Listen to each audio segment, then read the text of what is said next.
Before we meet tonight's guest, let's look at one of your emails on a subject that I deal with every day. Is the statute of limitations different for different kinds of injuries?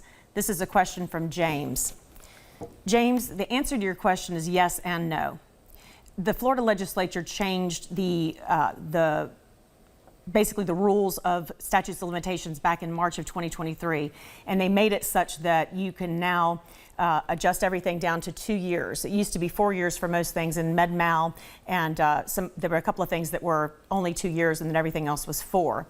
They've changed it now, so everything now is 2 in Florida as far as personal injury stuff goes.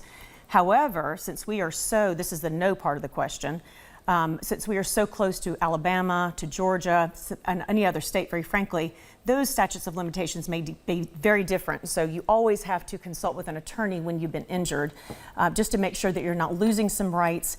There's some other things that you need to obviously be aware of that an attorney needs to be able to tell you. So always check with an attorney.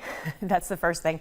And then make sure that you cover yourself. And it's a good question because statute of limitations, people don't really think about them very often.